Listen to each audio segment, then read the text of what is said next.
All right, here we go.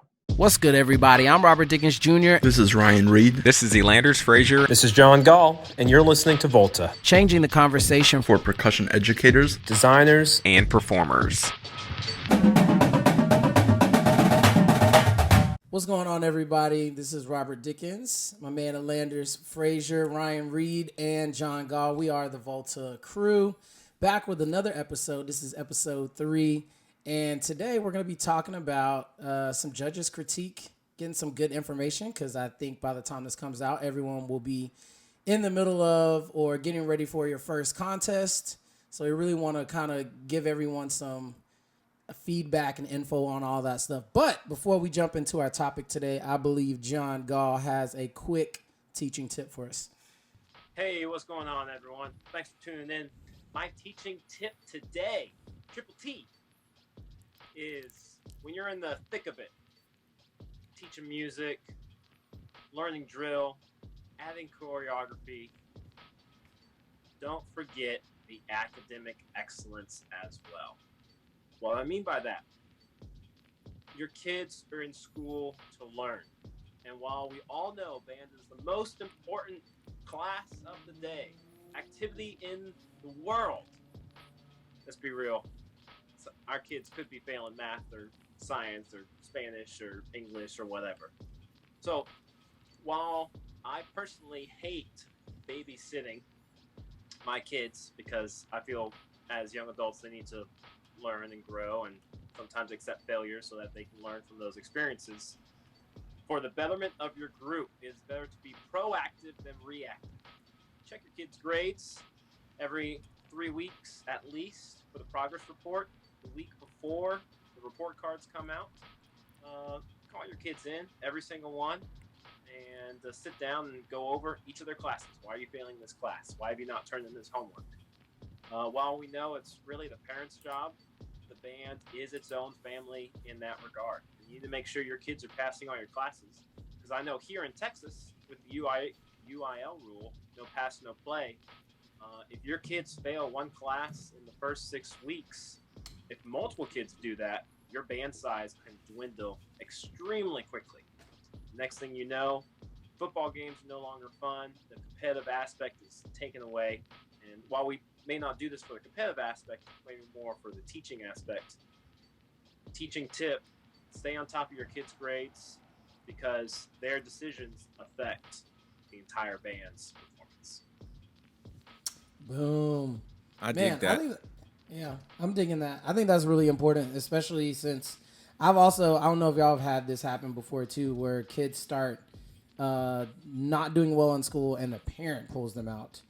Before there's even like some other type of thing, it's really good for them to understand where they fit within that ecosystem and how their choices affect everyone else. Absolutely. Do you guys do anything besides just pulling your kid aside and checking their grades with them? Do you have any accountability partners or projects you do with them? I would say off the rip, and this is something that I try to emphasize with 8th grade parents and stuff that are like transitioning. Obviously, most times band has some pretty smart students and students that are taking, AP classes, etc. I mean, they do well. Using that as, allowing those smarter, older students to mentor the younger students. Because obviously we have, most times, at least in my programs, we have like bigs and littles. As far as music and, performance and stuff like that's concerned, but also like trying to incorporate that into the educational aspect and how they're getting acclimated to the new school, how they're, progressing in their classes and things like that, and finding someone else within the band ecosystem that can help them rather than just, kind of being out there on their own. Yeah, and I've been in organizations where we even ask for volunteers to say, okay, who's proficient in this? Who's proficient in that? Okay, this is a resource for you. This is a resource for you. This is a resource for you. You've got time after class between that and rehearsals, etc., just to check in with somebody to say, hey, I'm really struggling with this concept. Can you assist me with this? You know what I mean? And driving that team effort for the students to that want to help each other, because there's typically those kids want to see each other succeed. You know, they don't want to see their friends duck out, but not everything is everyone's strong suit. So, you know, they can use that help, which is beneficial. So, for sure. I dig it. All right. Yeah.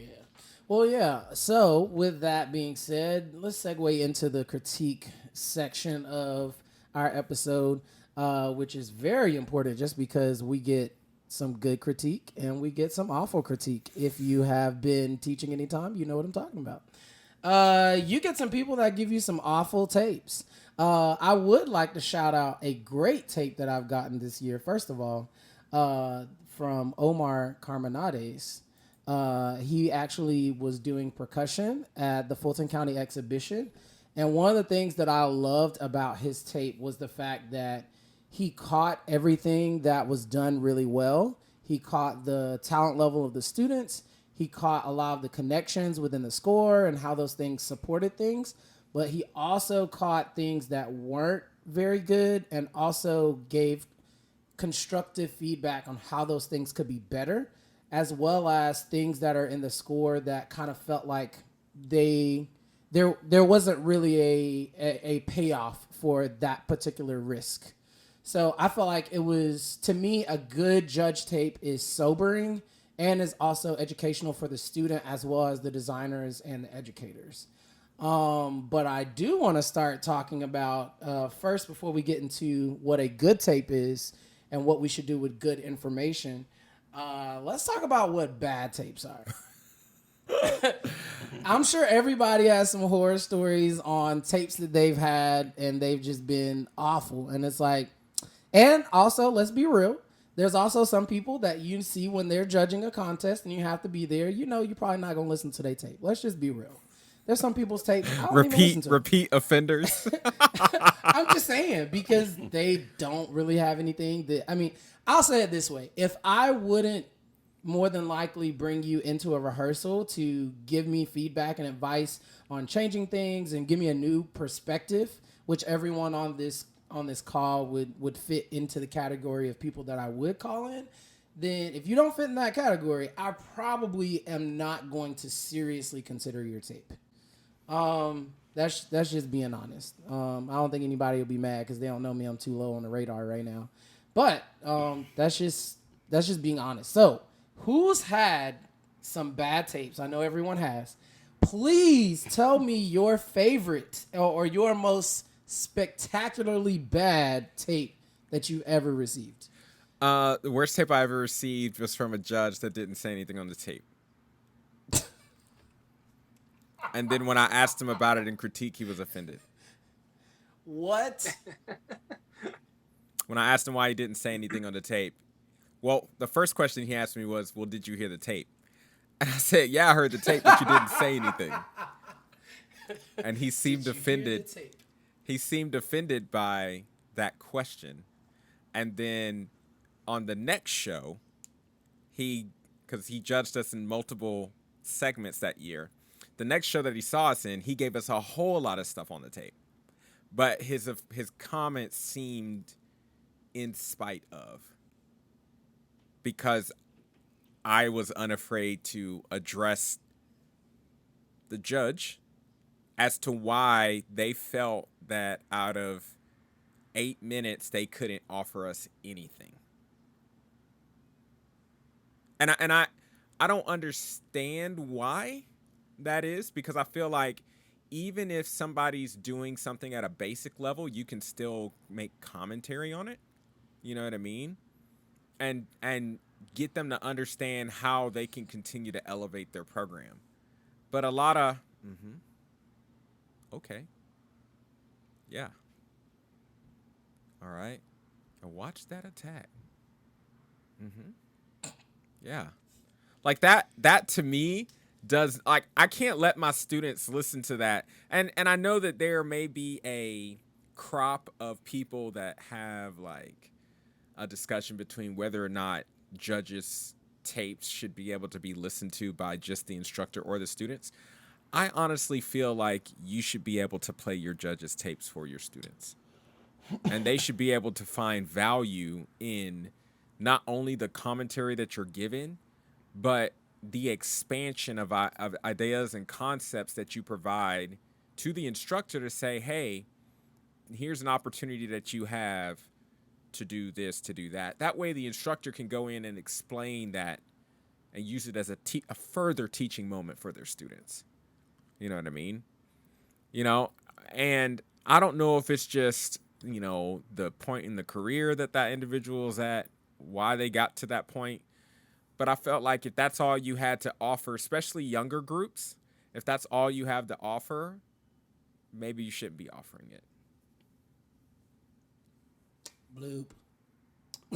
Well, I think saying. the worst tapes.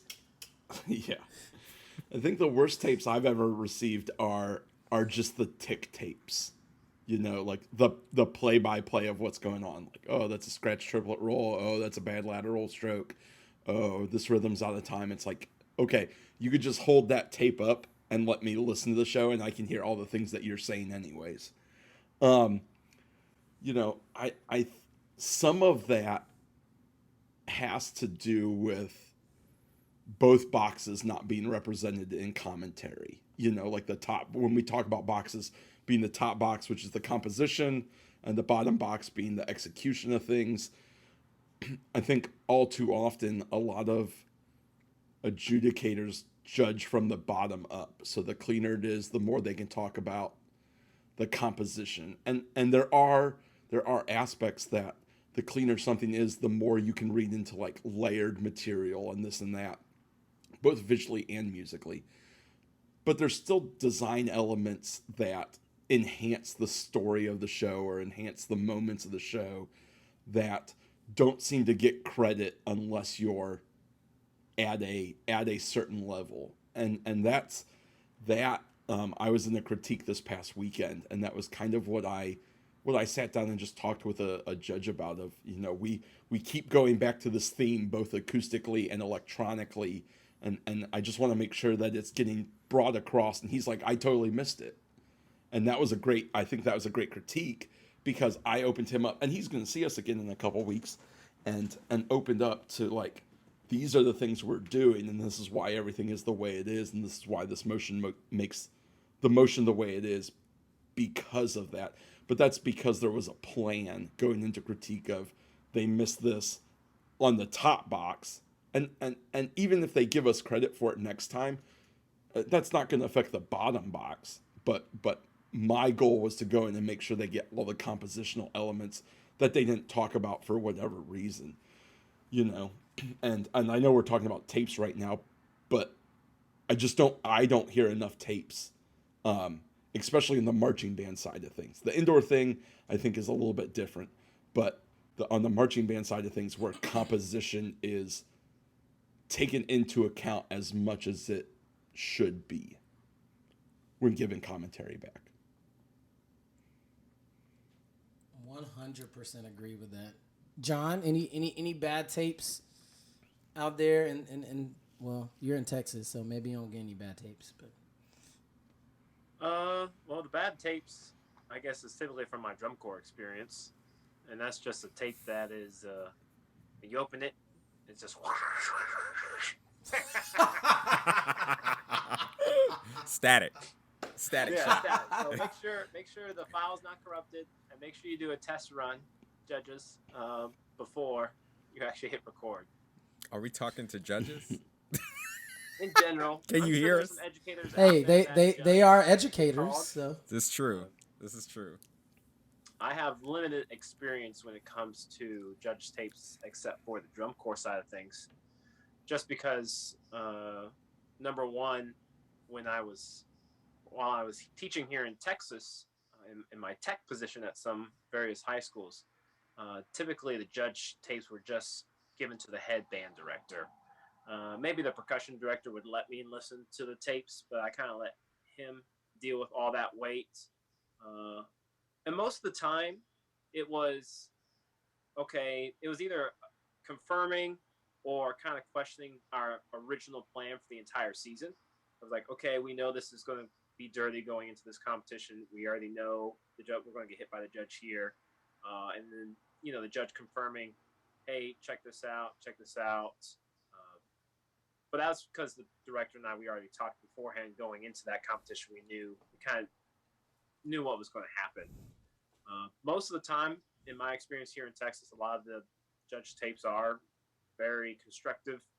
Sometimes maybe a little not constructive, encouragaging, to the point sometimes it's overly of, wow, that was really good, or hey, great job here, or yada, yada, yada here. Especially during the COVID season, I know a lot of people were just trying to be super happy that things were happening. So I'm not going to spend too much time on, from my perspective, from Texas, just because it is very limited. So you have to check back next season when I get some more experience, hopefully. Man, I really want to jump back to what Ryan said because I feel like what he said really illuminates why I liked Omar's tapes so much.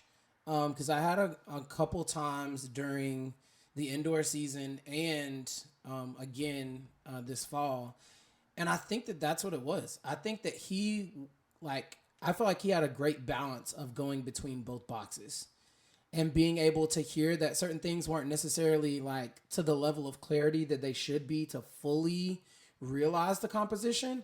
But at the same time, he was able to still give credit for that and acknowledge that, but also, give weight to the other things that were there as well. So my question is, do you notice, or our next question would be, do you guys notice a balance or a tipping of the scales between the two towards the beginning of the season versus the end of the season? Like, I feel like there are some judges that are like clean, not clean. I feel like there are other judges that are like vocabulary and a little less clean, but this group is easy clean, Mickey Mouse beats. Vocabulary group that's a little less clean wins. Like, do you guys notice a difference between those two, like towards the beginning of the season versus the end of the season? Should there be one? Like, how do you guys navigate that? And have you seen any difference in judges between those kinds of things? To jump in first, I think I see it a lot in the indoor side. I've been fairly consistent in being a part of a staff just about every year. So getting to listen to tapes and hear the commentary of our first couple of shows versus like our circuit championships where we're towards the end of the season, I think it's mad difficult on judges, right? And I think when you have, we're kind of talking about critique as well. I think when you have the opportunity to go speak to your judges, I think one thing that you can be very honest. But if you're going to be very honest about the fact, kind of to your point where you already know something ahead of time that may have impacted the performance, that you're not fishing for how to write your show with a judge, right? Like, it's not their job to tell you how to write your show. It's their job to provide critique or critical information about what they just viewed. Now, you can give them an insight of where you're headed, and then the proper response for that, for the best judges that I've seen, is them saying, okay, if that's where you're headed, what you just showed me is not an indication of that. Or what you just showed me is an indication of that. And then you take that however you want and run with it. But, I've been on the side of the table, too, with judging a group, and I've gotten well, what do you think about, I haven't seen it. What do we mean? What do I think about it? I could come to a rehearsal and tell you what I think, but sitting behind a table, it's difficult for me to give you insight on your idea, right? Your idea is what it's going to be. All I can tell you is what I viewed so far, and if what you showed me is heading down the track that you've laid out for it. But you still got to lay out that track. So to kind of speak to all the instructors that listen to us out there, is it's okay to share your plans with the judge, especially when you go into critique, but, don't expect them to write your show for you. But, like, back to the question that you had, Rob, if it's towards the end of the season, it'll be very apparent what you tried to do. And I think that gives them more room to look at the total of vocabulary versus not. But I know towards the beginning of the season, if they have no idea where you're headed, it's hard to give credit for vocabulary. Because you're not seeing a full picture of everything. And because you have limited things to look at, I think it's an easier task to just judge clean versus dirty, because then you can just look at the total picture and say, okay, from where you're at in the season, since I don't know where this is headed because this idea is not realized yet, you're not achieving it at this level yet. But that doesn't mean things can't flip. And that would be a judge that I appreciate. Is we may not be ahead right now, but because they are who they are, that picture changes once we have the full idea realized. And I've seen that happen a lot, especially when I was designing shows and writing them myself. I felt like I was that designer that first show out, you're not really going to have an idea of what we're doing. I was never the teach all of it, put it all out there, even though it's dirty. I was a very methodical, teach the first portion, try to clean it a little. Teach the second portion, try to clean it a little. Teach the third portion, try to clean it a little. Because I was always trying to play the long game. And for me, the kids understanding the concepts early on only made the rest of it better, so that by the time we did get to repetition, run, rinse, repeat mode, then we could really accelerate, press the gas pedal. But, I don't want to indoctrinate a lot of bad habits, so I didn't get into the habit of just kind of throwing all of it out there and then letting them figure it out, because that's just not my process. You know what I mean? But everybody's a little bit different. So I've had a lot of judges that will say, okay, this is an incomplete product, but from what you have, you're achieving it fairly well right now. So our scores would usually stay right in the middle until we got towards the end of the season, where they would start to creep up because we cleaned as we went.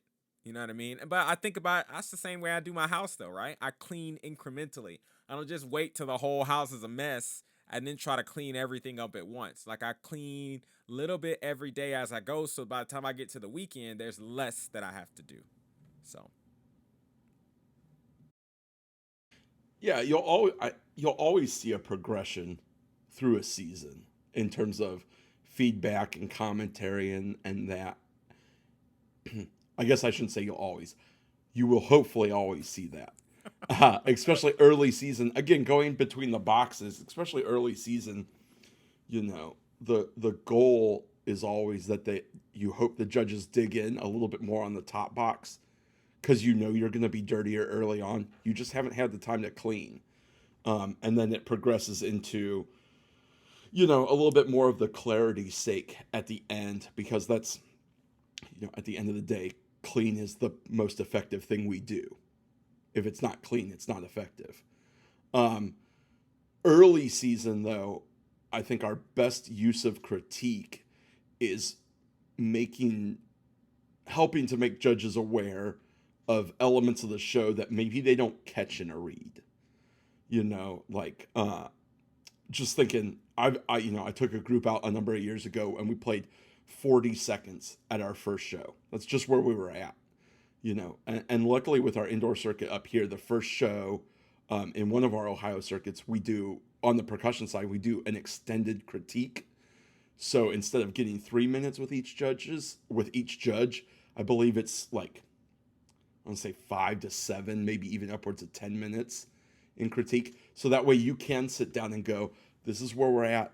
This is where we're going. These are the ideas we have. And the judges at those shows are always design-oriented people, so that they can go through and be like, basically design consultants for 10 minutes.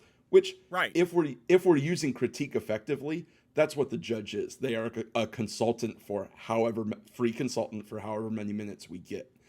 And I think it's making them aware of what they should be catching. Because I've definitely had an experience in critique where the judge didn't pay attention to the voiceovers at all. Like, we explained in the first 30 seconds a bunch of visual body stuff with voiceovers. It's the whole show. Takes you through the whole show in the first 30 seconds. He didn't listen to a single voiceover. So we sat down, we talked about how the voiceovers tie through the whole show, give you the whole thing up front, all this. We tie it together. You see all of the different elements we talk about at the beginning throughout the show at these moments. He saw us the next day, and we didn't drum better because we didn't have time to rehearse. He just actually listened to the voiceovers and caught all of the effect moments of the show because he listened to the voiceovers. And immediately our score went up. And I think a lot of times that's what we need to use critique for, is helping to make our community aware of what we're doing. Because the judges are part of our community, aware of what we're doing, versus just sitting down and going, all right, listen to the tape. What'd you think? Because when you ask a judge what they thought, you already got a recording of what they thought. They're just going to reiterate what's on the tape. Worst question ever to ask in critique. So what'd you Right. think? Yikes. So what'd you think? You know what? I think that's something that needs to be talked about anyway, is just how to approach it, because I see a lot of people, and I think this will be very beneficial for younger instructors as well, if you're going into indoor and things like that. How do you properly do critique? I know that when I first went in, I was a little bit more, or a lot more, along the lines of what E was saying, of like, it's almost like you're asking the person, how do I do this? Like, what am I doing? Like, did you think this was effective? Did you think this was this? Whatever. But I think that, you know, as I started to progress, as I started to learn from older people that have done the activity a lot more, I started to understand that critique is for the instructor, the designer. That is your 3 minutes. That is your time, not your time to sit down and for them to tell you everything. Because I think that one thing that I do get a lot from the really, really, really great judges is, okay, when your critique starts, they're like, okay, you're such and such from blah, blah, blah high school. And then they just sit there. And they wait for you to drive the conversation. So I think that's the first thing for you to understand as a new instructor, a new designer, someone that's going to be sitting in critique. One, listen to the tapes. Hopefully they're good tapes that, you know, even if it's a bad tape and you have critique, I'll say this. If I'm going to critique, if it's a bad tape, good tape, someone that I don't like their tapes, I'm still going to listen to the tape because I have to have a conversation with them. So my previous conversation about not listening to certain people's tapes primarily has to do with marching band and things like that, where it's just like, okay, we know that was bad. There was a tear in the closer and this happened and this person's playing wrong notes. Okay, we're not even to the point to where I would even really get a lot out of that, unless you're someone that I think is, you know, going to give me a great tape. But I think the first thing is, as a new instructor or designer, is to understand that you are driving the bus in critique. If you don't listen to the tape and you don't have certain points to make sure that they understood your design, then you are not going to get they're not going to understand it the way that you want them to understand it. Because also we have to remember, as far as judging, like, they're trying to catch a lot of stuff in one run. That's the first time that they're going to see it, which also I feel like is sobering as a designer, is to recognize, have I designed this in a way that a good judge is going to get it on the very first read? That's the only read they have. Are they going to catch it? Are the things that we're asking our students to do, are they at a level to where they can be perceived every single time on the very first time? If it's not, over time, given obviously at the beginning is going to be a little bit more challenging, right? Then it might not be something that's beneficial to the students. So I know that, you know, the majority of us have done critique before. Can you give any more commentary? And I know, John, you've done it in drum corps as well. Can you give any more commentary on, like, what you're thinking going into critique and, like, what your thought process is, so that you can drive that conversation in a way that credits all of the things that you saw within the performance that they may have missed? Well, real quick, from my perspective, at least with Southwind teaching with you all, And I go into critique with the mindset or with the background of I did not write the music. So E writes typically the battery book, Ryan writes the front book. So my goal when I'm going into critique, apart from the composition eyes, is where's the judge starting on the field and what can they see very, very quickly? What is drawing their ear immediately? Going back to what you said, Rob, I'm questioning, did what E and did what Ryan write, is it coming across how they wanted, what the big design, the big impacts are, the transitions going into those, how we're getting there? Is the judge seeing that? Because I can clean that stuff, but I don't have that same, I guess, lens as my coworkers here, because I didn't have to write the music, so I'm not as attached to it.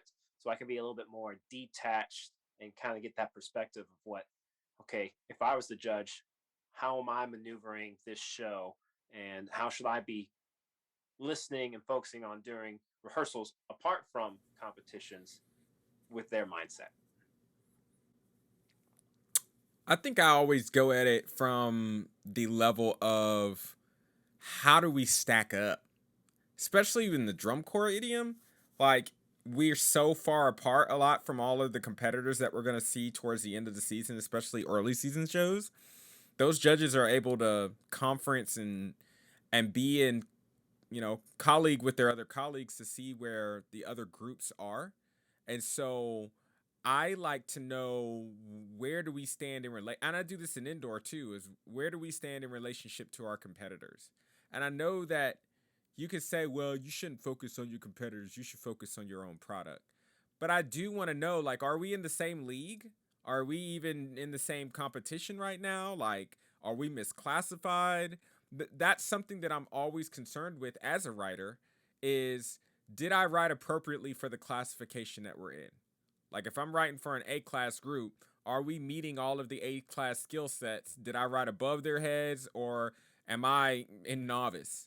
If I'm writing for an open class group, am I writing A-class skill sets, or, are we bordering world-class skill sets? What is breaking the difference right now? Because for me, that helps me gauge two things. One, am I writing appropriately for the group as given? Meaning, based on your read, can the students handle the product that they've been given? And then two, that helps me with my approach going forward in the future when I can't hear things, right? Because when you're a writer, you only know what you wrote, right? And you know what you're capable of, but to see somebody from a different lens kind of give you that feedback, kind of to what John was saying, from a different lens, I can take what a judge has said and what John's seeing, and then we can come back to the drawing board and say, okay, we need to address these sections because John has figured out we can't clean this the way that it's currently staged. And then from the judge's perspective, it's not reading at all. So that means that we need to do some changes in here. You know what I mean? And that's not to say that you should change everything on a nickel dime when you get feedback or commentary. But it's just, when things are brought to your awareness, that's something you need to add to the back of your mind as you look at things with a critical eye. And if it's not meeting your expectation after one or two shows, maybe 3 shows, then it's time to bite the bullet, get out the eraser, and do some edits. Yeah, get the hose out, do some edits. You know what I mean? Because your kids depend on you. I say kids, shouldn't say that. Your students depend on you to fight for them. And fighting for them partly is, to John's point, making the judge aware, or to Ryan's point too, making the judge aware of what you're doing. And then also you becoming aware of what it is that you did. And if you have to make the appropriate changes so that they can be more successful, then do it. Don't be afraid to do that. And don't put that solely on your students either. Like, you are just as much a part of the process as they are. Right. That's something that I feel like it can be, or that I feel like I know I was hesitant to do as a younger director, was to make changes that I knew were going to make the show better because kids were attached to parts. And they're attached to, oh man, it sounds this way, and oh, this is cool, and this, that, and whatever. But you do have to have that sobering mindset. like John said before, about is this effective?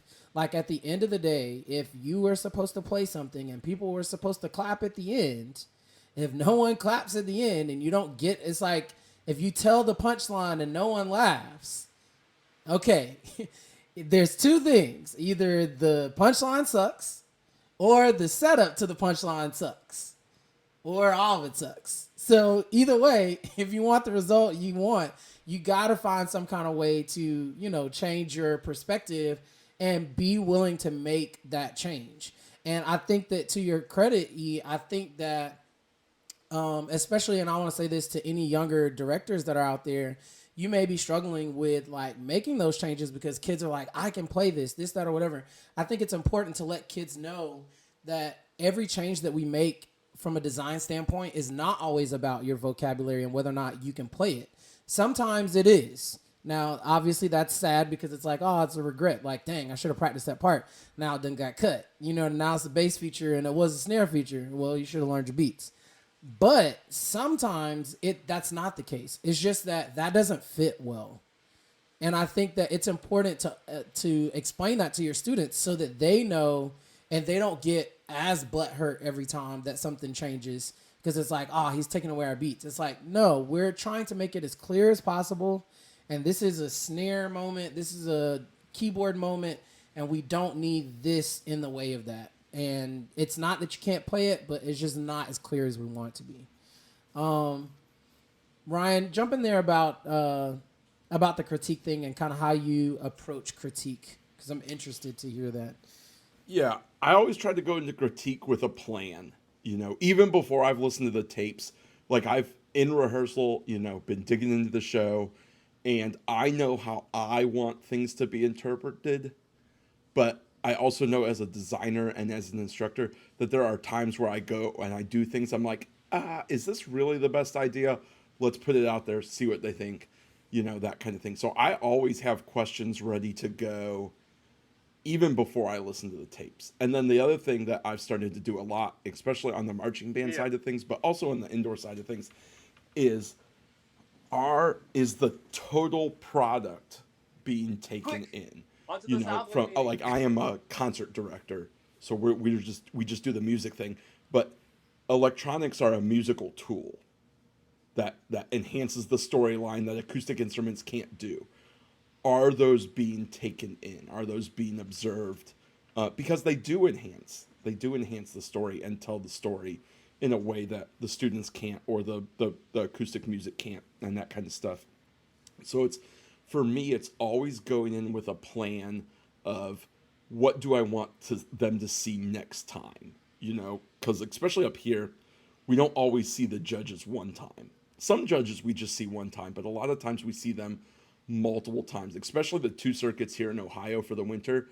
It seems like it's a lot of the same judges, which is a good thing, because when you go into critique with them and you tell them, hey, just next time catch this, they will take note of it. A lot of the judges up here will take note of it, and they'll catch it the next time, or they'll look for it, or be like, hey, this still isn't working for you. So they're invested in your program. And I think they see that, especially as a young director, if you're invested in the critique side of things, they will invest back in you and your program, because the judges want to see us successful. Nobody wants to hand out, a 50 to a group and be like, good job, get out of here. No, nobody wants to hand that out. They want to see the groups be successful. And I think that's, for young instructors, that's the hardest thing to think about, is that the judges are your fans, of your fans and your students' fans. They just have to be critical as well. So you have to go in with questions to answer for yourself, and questions that you have. Maybe you're struggling. Like I've sat down with the music judges and been like, hey, I'm really struggling to get the kids to play this stuff well. Like, we break it down in our technique package. Do you have any other hints, tips, tricks that you've done with students that you've experienced success with? I've done that, and I've been teaching for years. And just to hear somebody that is a quote unquote expert, if that is somebody that I trust and know, I want their opinion. Maybe they teach it better than I do. Maybe I'm going to ask them that, and they're going to give me a piece of advice and be like, Well, that's kind of crap. I'm not going to use that either. At least we had a conversation about like, and that conversation, even if the advice they give you is not helpful, it might spark something that is. So critique is not just, a back and forth dialogue. It's a conversation where you can ask for help a little bit too. When we do the extended critique up here in Ohio, it's very design oriented. So it's like, how do we best use our floor? How do we best do this? Like, are the mallet selections good? That kind of thing. Outside of that, somebody said to me, and I forget who exactly said it to me, critique is about building long-term relationships too. Because it's not like judges just judge for 1 year and then are done, And this is especially helpful, I think, for younger groups where you get to build a relationship with judges over years. When your group might not be as successful or as clean as you want them to be, but you're doing stuff that you feel will be in the identity of your group. So like, you're going to, like, I love to use electronics in a very organic way that enhances the storyline. Like our marching band show this year is A Day in the Bayou. So we're using a lot of like river, cricket, frog sounds that are natural that you would expect to hear there. We're not just using boomers and sweeps and bass drops just because that's what we use in the pageantry arts nowadays. Right. Like I don't use those because those don't enhance the storyline. So when I talk to judges about electronic contribution, it's about things that I am going to keep doing for years, regardless of the show. So that way, when my group plays as well as I want them to, that's already a factor in that judge's mind about, well, of course the electronic contribution is accurate to the production, because even before they were good, they were doing this. And now that they're good, of course that T has already been crossed, that I has already been dotted. They'll already give us credit for it because it's been done. So it's not just about like one season's worth of progression, but it's about building that relationship for years so that they see the growth of the program and they can credit you here.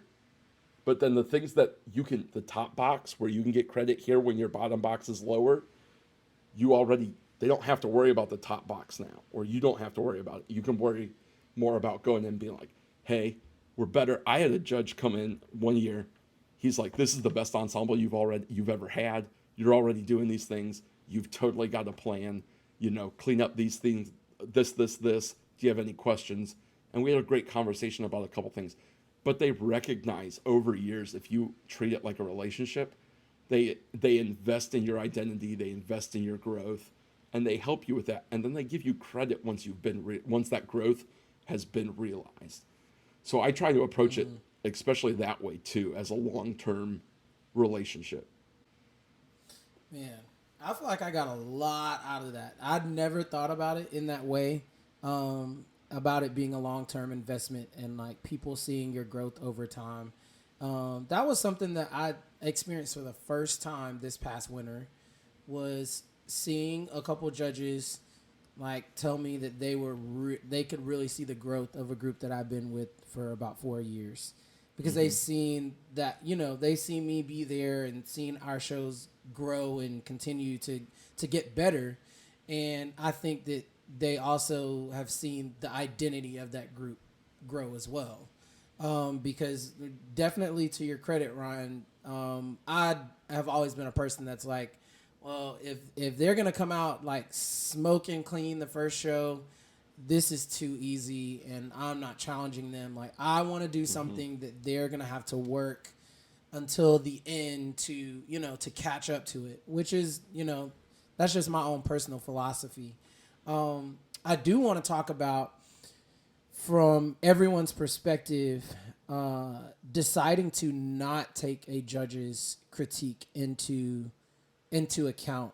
And because I do think that, obviously, because we all are in the arts, and we have artistic visions as it relates to our shows and our compositions and things like that, where is that line for you where you feel like, I'm going to stick to my guns on this? Like, this is what I wanted you to hear, and it's going to get to that level, but I'm just not going. I could do something else to make it cleaner and to make it easier, but I'm going to decide that this is the effect that I want, and it's within a range of excellence that I find acceptable. So I'm going to stick with that. Before somebody jumps in here, the quickest group that comes to mind is Ayala 2017, I believe, where I think that was a show where it was all black, and the battery played maybe like 2 minutes or so. The front ensemble played like 2 minutes or so, and the front ensemble and battery played 2 minutes or so.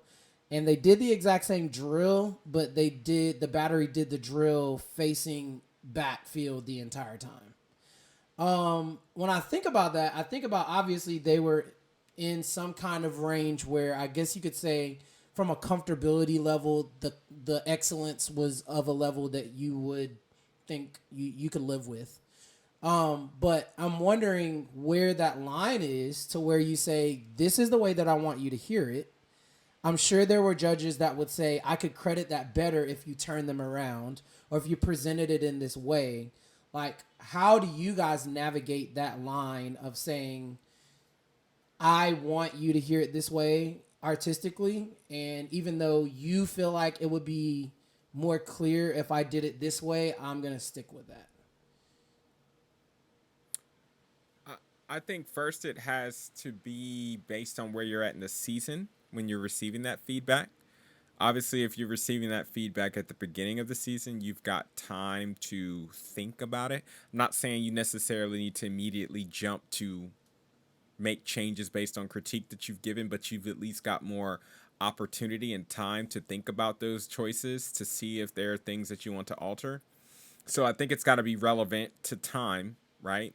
The other thing that I think about too is the design choice that you made, what motivated it? And this is where we get into, one of the things we talked about in the past, which is the why.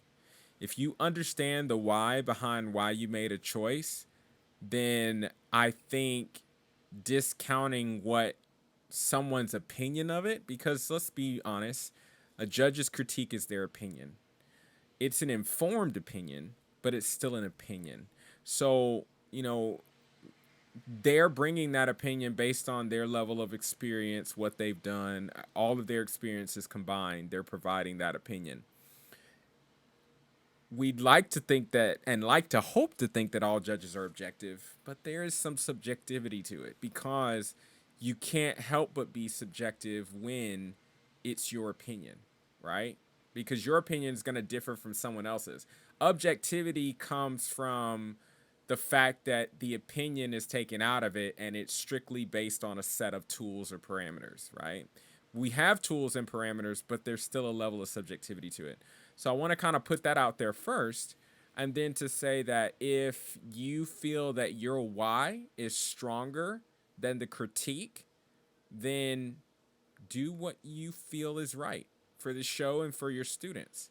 I've definitely made decisions after hearing critique and thinking about it and saying, you know what, I want to keep this right where it is because it's going to lose the integrity of the show if I do this.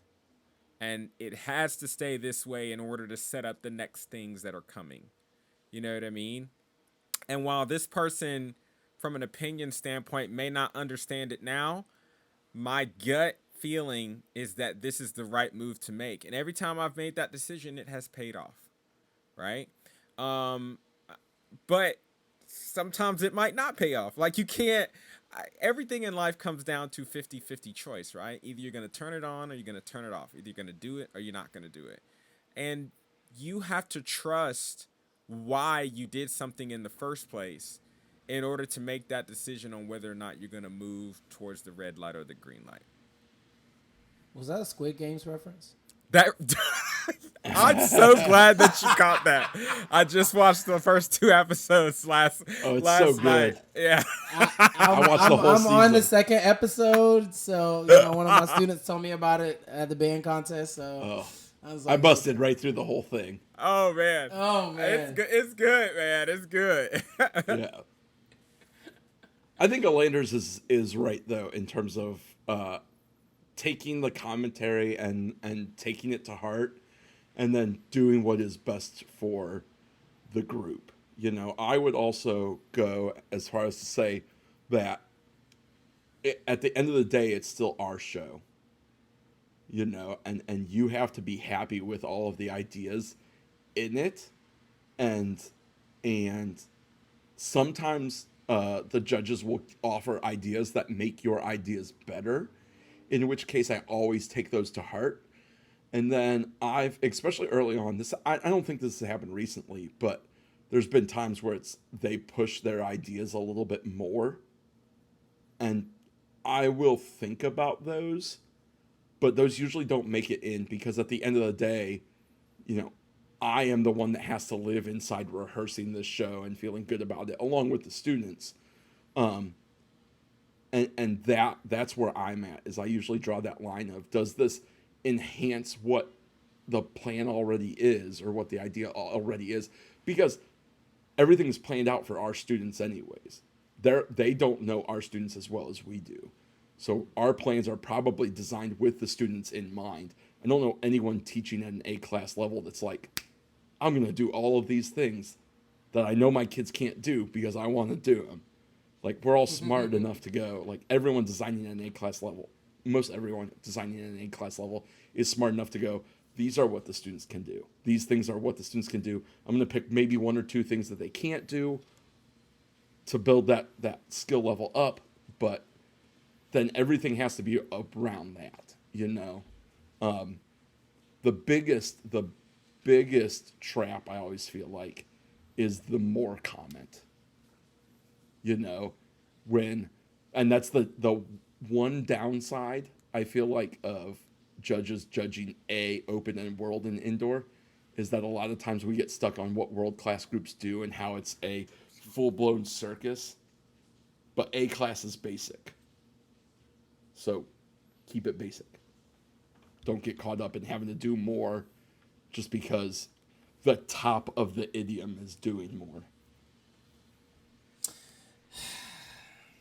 Man, I think that's such a good comment, because I'm also curious about how those groups do more. I feel like it takes more skill to be able to make people read more things at one time and make all those things coexist in a way that is sonically and musically pleasing.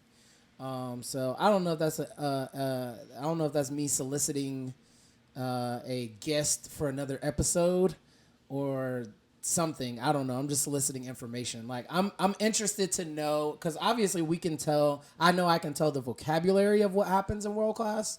But the groups that are very, very, very good, how they layer those things in sonically, because I'm a little bit more in John's boat. I write for some of my groups, but for my larger groups, I don't write the music, so I'm not as attached. And for me, my skill set is trying to understand how those things layer in properly so that I can go in and weed out what doesn't need to be there, you know, as the vocabulary and the density increases. So that's something that I'm very interested to. Maybe we could talk about that on another episode, talking a little bit more compositionally, how to layer in those denser things. But man, I feel like this was a really, really, really good conversation.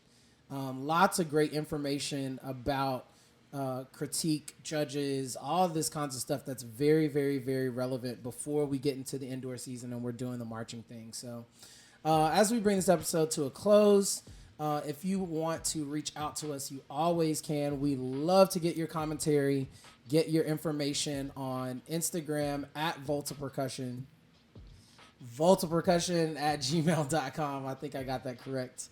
And you can search at Volta Percussion on YouTube as well. So if you want to connect with us, please do. Please like, comment, subscribe, all of those things on all of the social media.